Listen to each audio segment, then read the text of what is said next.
Part 1. You will hear a new student on a short summer course getting information from the college receptionist. First, you have some time to look at questions 1 to 5.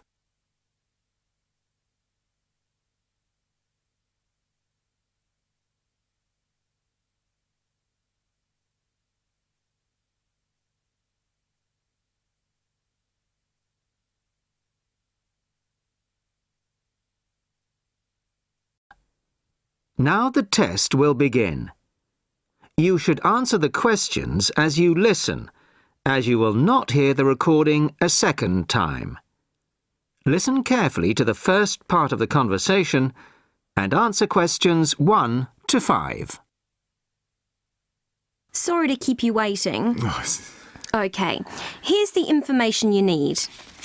On the first page, there's some info about the college, the facilities, the courses on offer, etc.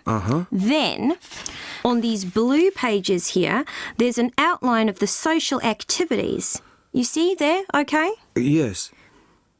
Now, this part of the booklet here, the yellow pages, that's the main program starting at 9 a.m. tomorrow. 9 a.m., okay. So all the new students will be gathering in Herville Hall at 9 o'clock. Sorry, where? Herville Hall. I'll spell it for you. It's HERVILL and then HALL for hall, of course. It's the big white building by the entrance. Okay, I've seen it. Right. Anyway, you'll be in there for an hour. First, the Director of Studies will explain the various courses we offer and the requirements for them. Then for the second half hour, the social organiser will tell you more about the social program and Saturday excursions. Is that all clear? Yes, I think so. Then where do I go after that? Yes, okay. After the talks in the hall, there's a break. And then at 11:15, go to classroom 4 to have a placement test. 11:45. This placement test is to find my level in English? Exactly. Then, after the test, all the new students are invited to a special welcome lunch. In the cafeteria? No, not for the welcome lunch. It's in a restaurant near the school, an Indian restaurant. Oh, okay. I don't think I've ever tried Indian food. Do you like spicy food? Yes, I do. Then you'll love Indian. Before you hear the rest of the conversation, you have some time to look at questions 6 to 10.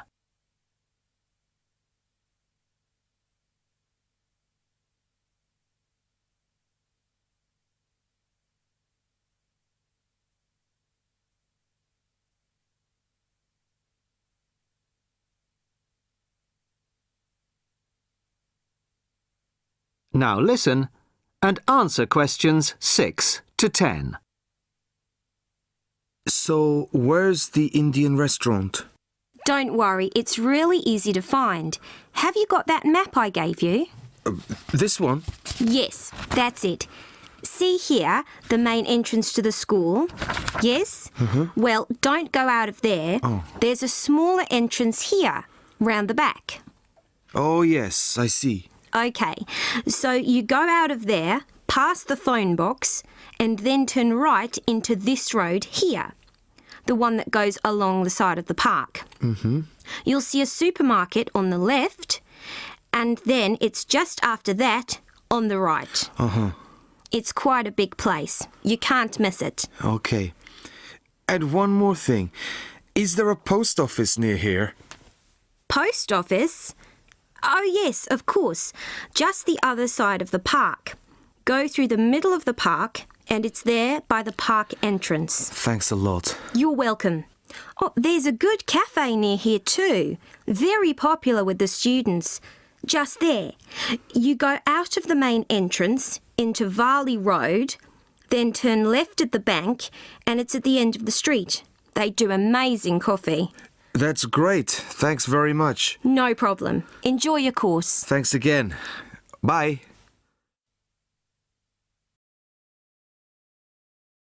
That is the end of part 1. You now have half a minute to check your answers.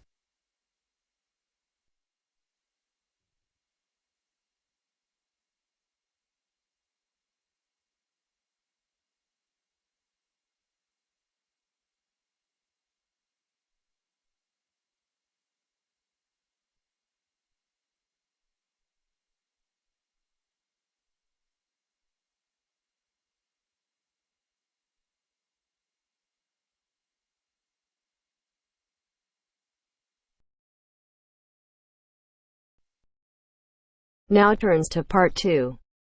Part 2. You will hear a member of the local council describing plans to redevelop part of the seafront of a coastal town. First, you have some time to look at questions 11 to 15.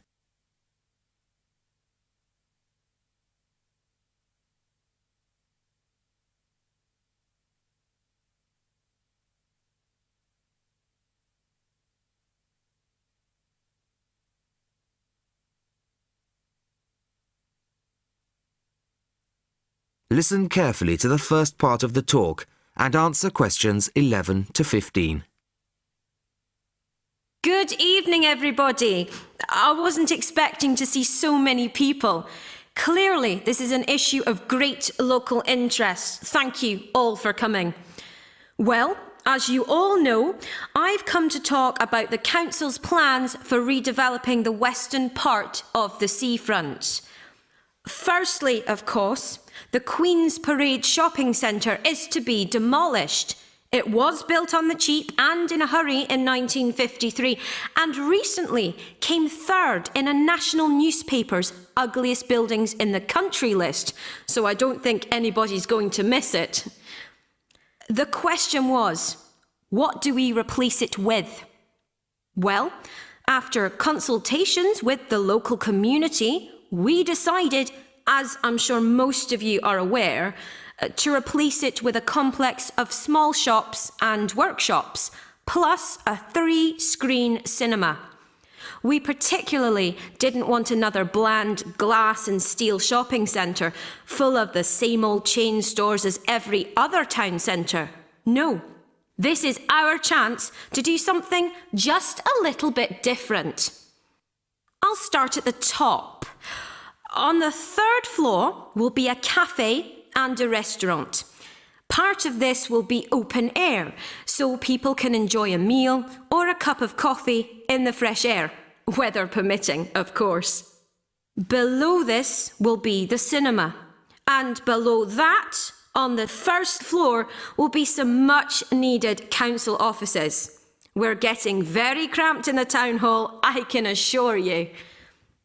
On the ground floor will be 20 small shop units, ranging in size from 20 to 50 square metres. Also on the ground floor will be 5 workshop spaces, which we hope will attract small manufacturing businesses back to the town centre, providing some additional local employment. Underneath the centre will be an underground car park. Not a great big car park like in the present centre. Our aim is that most visitors to the centre will come on foot or by bus. In fact, the car park will be restricted to people working in the centre and disabled visitors.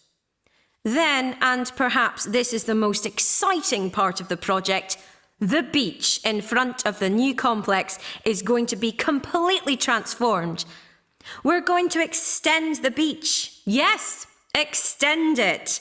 10,000 tonnes of sand is going to be brought in to make it into a proper beach, instead of the dirty little strip of sand it is now. As well as being for the enjoyment of local people, we're hoping that a decent beach will attract more visitors to the town, and that has to be good for local businesses. Before you hear the rest of the talk, you have some time to look at questions 16 to 20.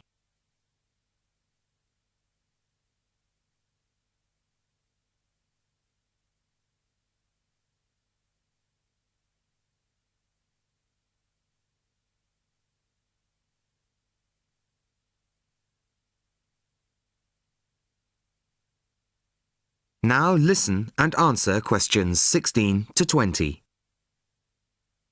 Now I must emphasise that these plans have not yet been finalised. That's what this meeting is about. Of course, it's vital with a project like this that we have the support of local people. After all, we work for you and it's your money that's paying for it. So, first of all, the plans for the new centre are going to go on display in the town hall. They'll be there from Monday the 5th of March until Friday the 6th of April. Plenty of time for anybody who's interested to get over there and have a look at them, I think. There'll be a suggestions box in the same room as the plans. Anybody who has anything to say is welcome to fill in a suggestions form. These forms will be looked at and taken seriously, you can be sure of that. Then on Tuesday, April the 10th, there'll be another public meeting much like this one, and in this same place. It'll start at 7 o'clock, and there'll be a chance for local residents to address the council. We'll also report back to you on the results gathered in the suggestions box. Anyway, I'd now like to hand you over to my colleague, my fellow councillor. That is the end of part 2. You now have half a minute to check your answers.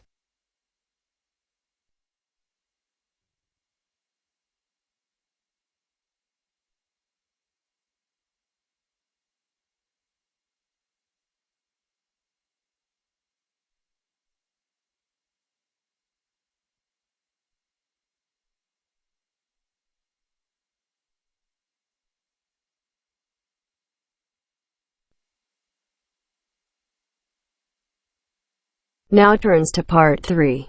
Part 3.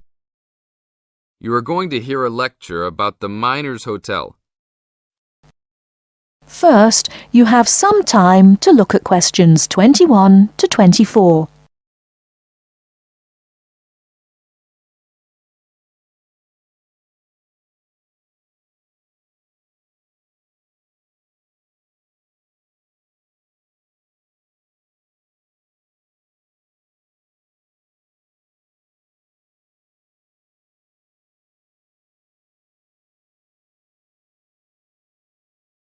Now, listen carefully and answer questions 21 to 24.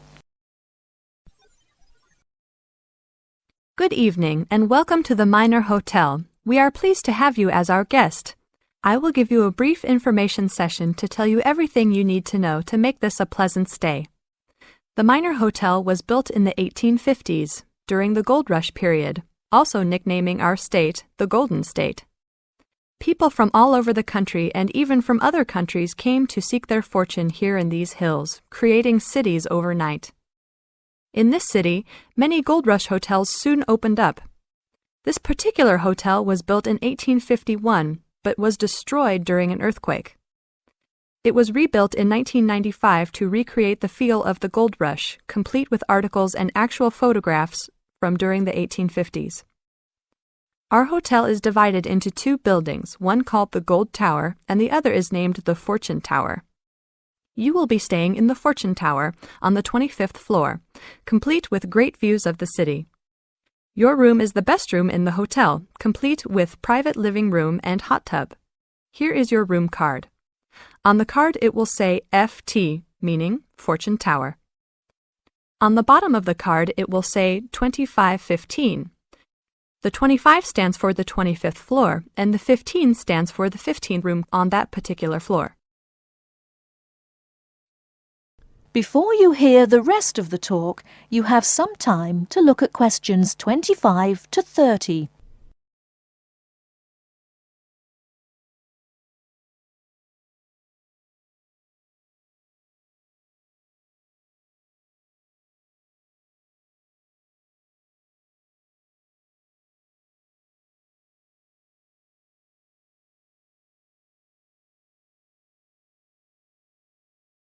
Now listen and answer questions 25 to 30.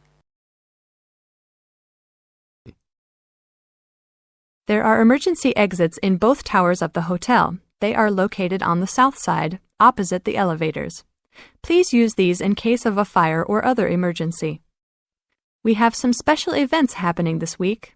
Our Miners Diner is offering a special Miners Buffet dinner this Friday and Saturday for only $20 per person. This special includes all food, not including drinks and alcohol, and shows for the night. The buffet will be available from 5 to midnight. Because of the historical significance of our hotel, there are some special rules. The first rule is that there is no smoking allowed anywhere in the building, not even in your own room. This is not only to ensure the safety and health of our guests, but also the furniture and pictures can be easily damaged by smoke and other harsh treatment. Please remember that there are items of furniture over 100 years old here, so respect the rules by not smoking. Secondly, please do not take pictures using a flash of any of the drawings and paintings in the rooms or hallways, as they are old and fragile. We are doing our best to preserve a national treasure, so please help us in doing so. Lastly, you will only have one set of towels and bed sheets per 3 days. This is to conserve the water supply, as there are frequent droughts this high up in the hills. If there are any further questions, the staff of the hotel will be available to answer your questions. In the event that no one is able to answer your questions, I will also be available from 8 a.m. to 5 p.m. each day in the concierge. I hope you enjoy your stay here with us. Thank you very much. That is the end of part 3. You now have half a minute to check your answers.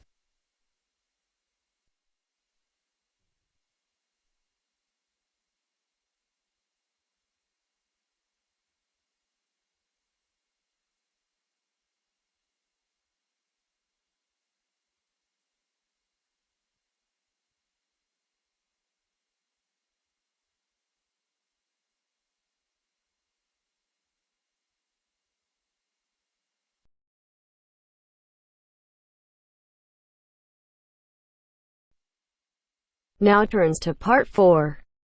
Part 4. Hear a talk given by Don Parker, an expert on computer security, about the computer criminals. As you listen to the talk, fill in the gaps numbered 31 to 40. First, you will have some time to look at the notes below.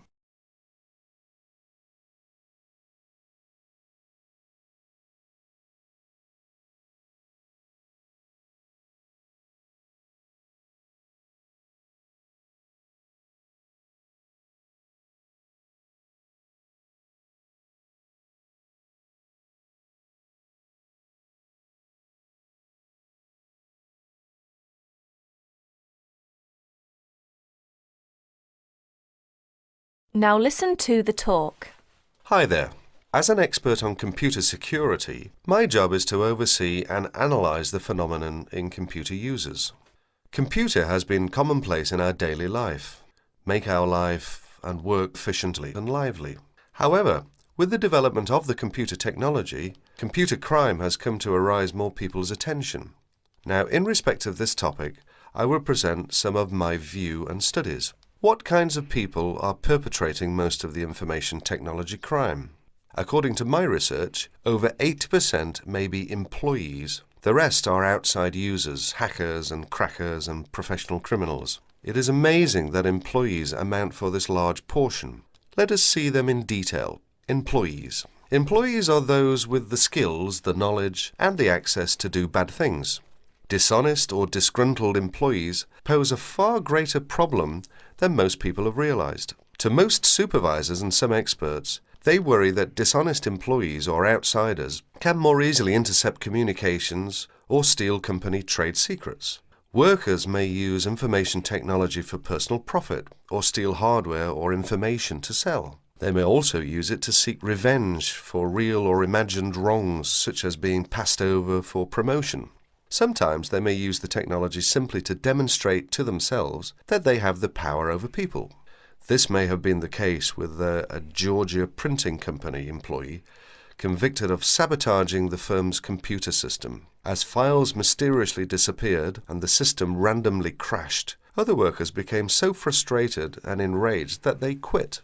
outside users. Suppliers and clients may also gain access to companies' information technology and use it to commit crime. With both, this becomes more a possibility as electronic connections, such as electronic data interchange systems, become commonplace. Hackers and crackers. What are hackers? Hackers are people who gain unauthorized access to computer or telecommunications systems for the challenge or even the principle of it.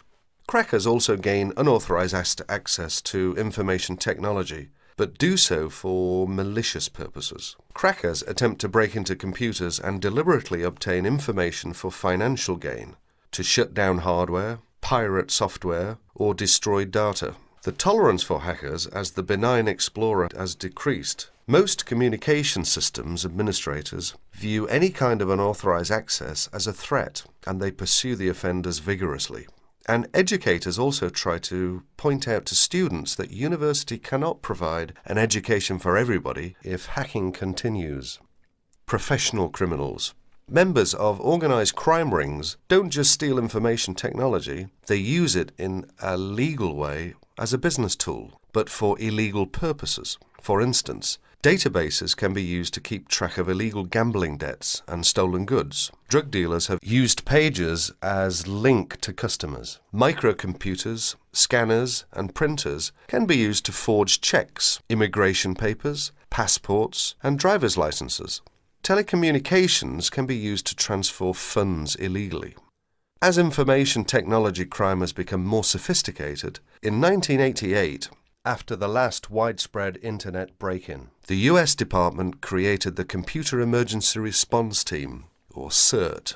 Although it has no power to arrest or prosecute, CERT provides round-the-clock international information and security-related support services to users of the internet. Whenever it gets a report of an electronic snooper, whether on the internet or on a corporate email system, CERT stands ready to lend assistance. It counsels the party under attack, helps them thwart the intruder, and evaluates the system afterwards to protect against future break-ins. That is the end of part 4. You now have half a minute to check your answers.